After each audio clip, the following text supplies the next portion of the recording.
Dan Blocker did not spend much time with his family while he was on Bonanza. Today, his son Dirk says it that way. Sincere, rather depressing, and refreshingly unvarnished after all these years. Blocker is most likely the huge guy with the even greater heart, Hoss Cartwright, who constantly rides into disaster with a silly smile and a moral compass stronger than steel. Beneath that kind grin, however, was a father who hardly had time to breathe, much less eat dinner with his children. According to Dirk, they couldn't go through a stadium or fairground in the 1960s without a mob gathering around their father. Hoss was a national treasure, not merely a fictional character. Everyone wanted a single picture. Children wanted to give him hugs, and adults wanted to shake his hand. Dan, on the other hand, handled it gracefully. He would pose, sign, smile, and continue walking. However, that unceasing concern hurt his own children. He once remarked that you were lucky if you could bring your family to Disneyland and enjoy the attractions without being crowded.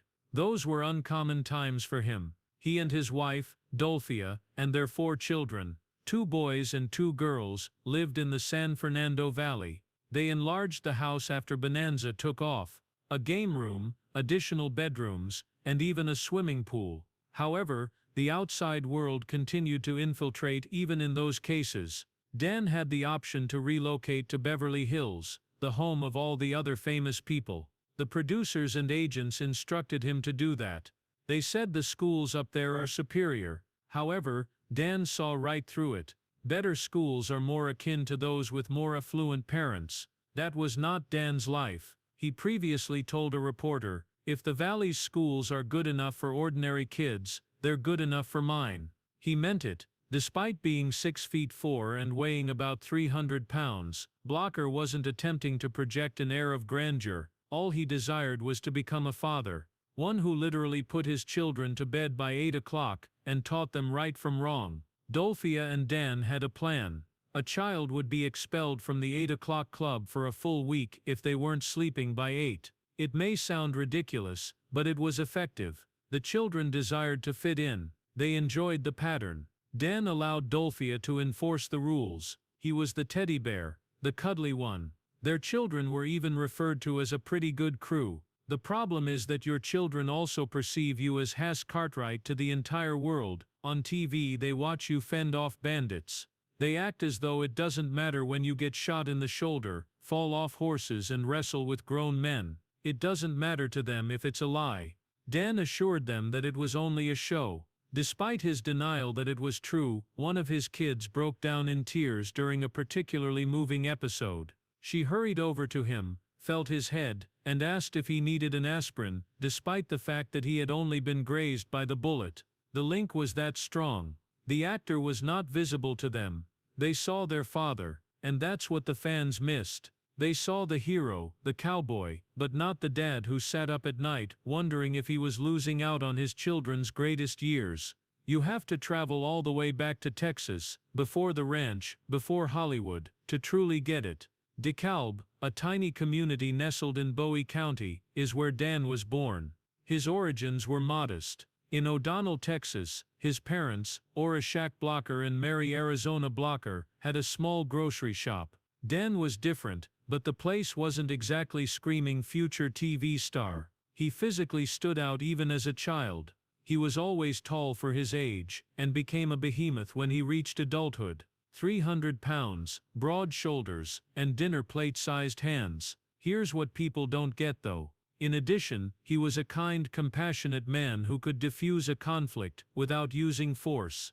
After attending Texas Military Institute in 1940, he alternated between Sewell Ross State Teachers College and Hardin-Simmons University. He discovered his rhythm there, combining theatrical and football. Drama, indeed.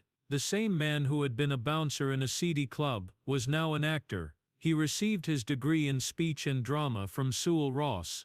His combination of physical strength and theatrical ability is what made him so memorable. He was impossible to ignore, and once he began speaking, you didn't want to. However, life wasn't simple. Blocker joined the U.S. Army during the Korean War after graduating from college, and he was doing more than peeling potatoes and organizing paperwork. He was right in the middle of it. Frontline infantry, boots in the mud.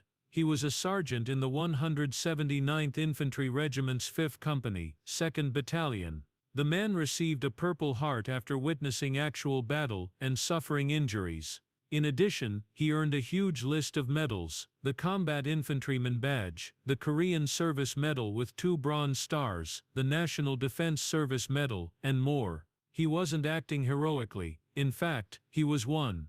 Upon his return from Korea, he did not immediately go to Hollywood. He began teaching drama and English in Sonora, Texas, Carlsbad, New Mexico, and then California. Furthermore, he wasn't merely a stand-in. He was an actual teacher. Envision your 6th grade instructor becoming a future television cowboy. He was grounded to that extent. Only in 1958 did Dan decide to go to Los Angeles permanently. He intended to attend UCLA for his studies, might go back to graduate school, but Hollywood had other ideas.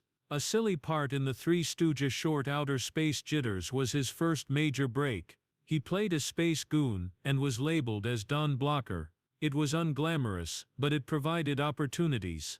And it snowballed from there. He appeared as a tough guy, or a bar bouncer in Gunsmoke, Colt Point 45, Sheriff of Cochise, The Rifleman, and even Zorro. Always strong, always silent. He was a thief in Have Gun Will Travel. He played a recurrent part in Cimarron City. People began to take notice gradually, but everything didn't change until 1959, and we come to a halt here, at the edge of the precipice.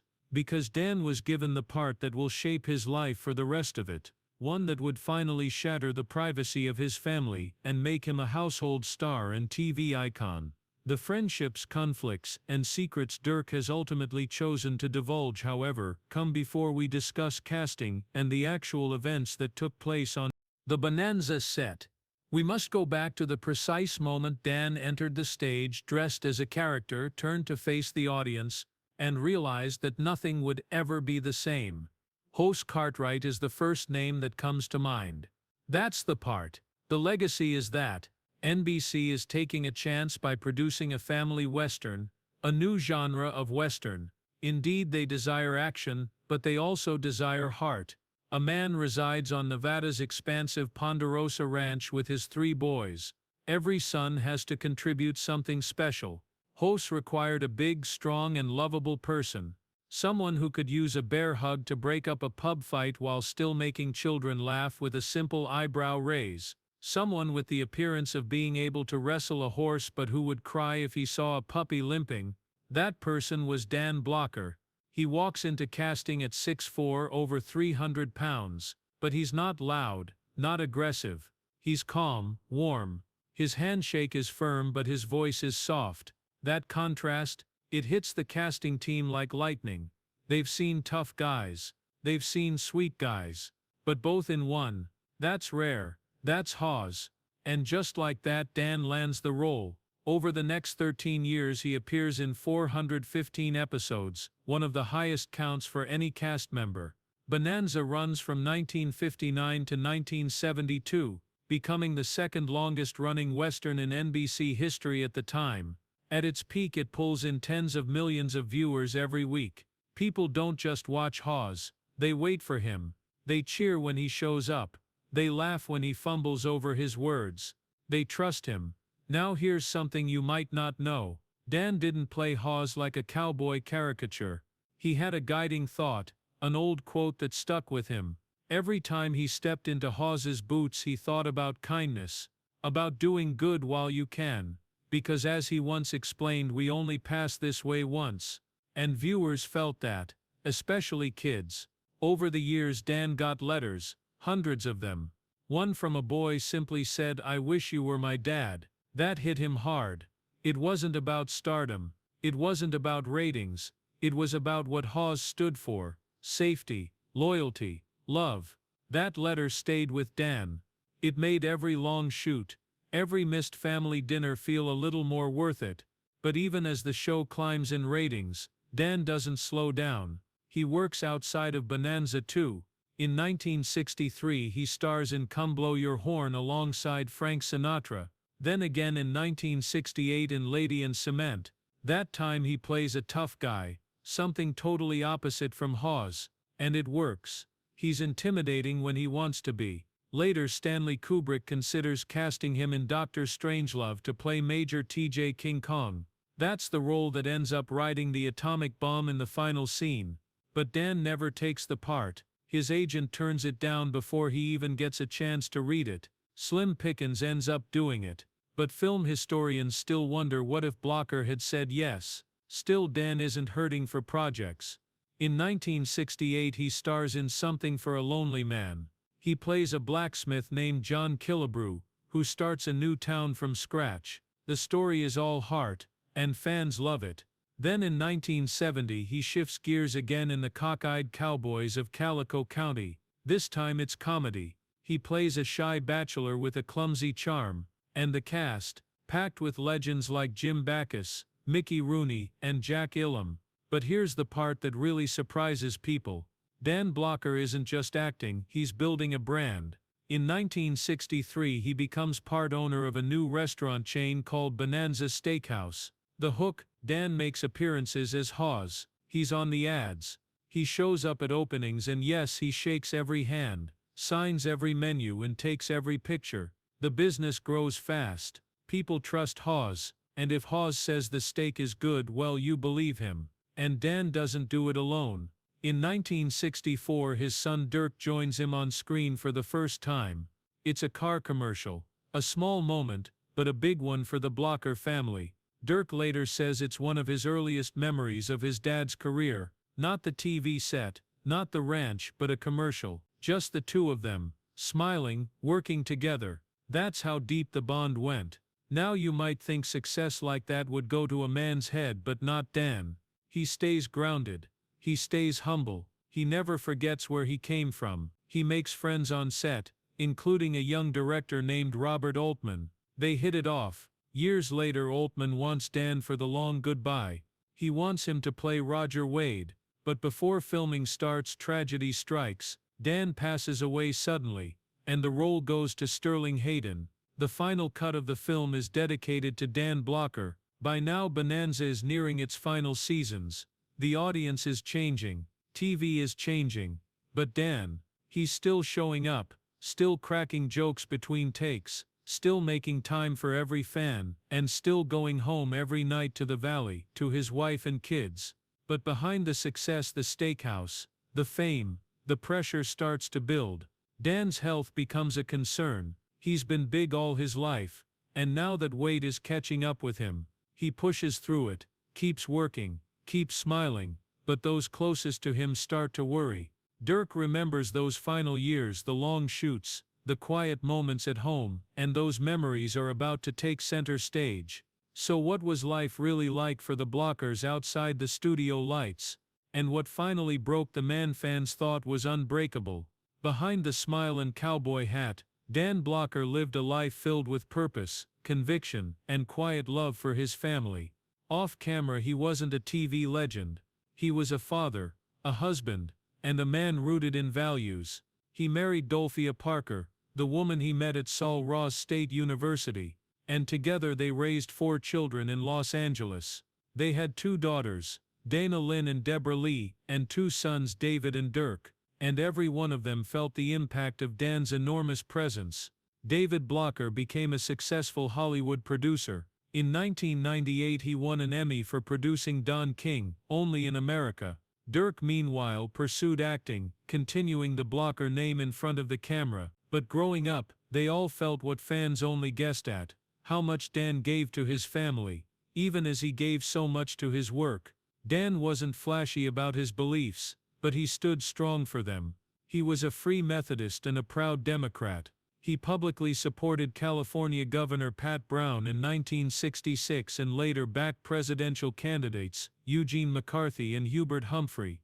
In the middle of the Hollywood spotlight, when silence would have been safer, Dan spoke out. He had fun too. He loved performance cars like his 1965 Chevrolet Chevelle SS 396 Z16. He owned a Huffaker Genie Mk10 race car nicknamed the Vinegaroon, which competed in real road racing championships, including the Can-Am Series. Dan had a passion for speed that matched his larger-than-life energy, but none of that could stop what happened in 1972. At just 43 years old, Dan Blocker went in for a routine gallbladder surgery at Daniel Freeman Hospital in Los Angeles. He never came home. A blood clot, sudden and unexpected, traveled to his lungs. He died of a pulmonary embolism on May 13, 1972. The man known as Hoss Cartwright, the gentle giant of American television, was gone, and that loss wasn't just felt by fans. Bonanza had to face something no show had ever done before: acknowledge that one of its stars had died. Hoss's death was written into the 14th and final season, though the details were never fully shown. In a later spin-off, a character finally said it: Hoss died trying to save someone else. It was the kind of ending that matched the man. Selfless, brave, quietly heroic. But Bonanza was never the same. That final season struggled. Ratings dropped, the chemistry shifted. Without Hoss, the show lost its heart. Michael Landon, one of Dan's closest friends on the cast, once said he could always cry on cue. He just thought about Dan. That tells you everything. Dan was buried in Woodman Cemetery in DeKalb, Texas. No golden statue, no Hollywood glitz, just a plain headstone marked B. Dan D. Blocker next to his father, mother, and sister. It's simple, honest, and exactly what he would have wanted. Still, the world hasn't forgotten him. There's a Dan Blocker room in the O'Donnell Heritage Museum in Texas. Dan Blocker Beach sits on the California coast in Malibu. Dan Blocker Avenue winds through a quiet neighborhood in Henderson, Nevada. His legacy is quite literally part of the landscape. And Dirk, well, Dirk carried that legacy forward. He made his first appearance with Dan in a 1964 car commercial. He was just a kid, standing beside the man the world knew as Hoss. From there, Dirk built his own path in TV. He landed guest roles in shows like Little House on the Prairie, ER, The X-Files, Matlock, Walker, Texas Ranger, Chips, and more. From 1976 to 1978, he played Lieutenant Jerry Bragg on Baba Black Sheep. Then, after decades of guest work, he finally landed another major role, Detective Hitchcock on Brooklyn Nine-Nine, running from 2013 to 2021. But Dirk's story didn't stop at acting. He went back to school, earned his degree, and even became a teacher. In 2017, he published a children's book, Master and the Little Monk, a quiet, heartfelt story that mirrors so much of the emotional depth his father brought to the screen. And now, at 67, Dirk Blocker is finally telling the full story. Not the TV version, not the fan magazine tribute, but the real one. The one that shows who Dan Blocker really was as a father, a husband, a teacher, a veteran, a Hollywood outlier, and maybe most importantly, a man who never let success erase his humanity. So when you think of Hoss Cartwright, don't just remember the cowboy on your screen. Remember the dad who made it home in time for bedtime stories, the war hero who stood tall without ever shouting, the actor who made the whole world feel safe for 1 hour every Sunday night, and the son who all these years later still carries that story with pride. And finally, after decades of silence, is ready to let you in, because now you know the truth.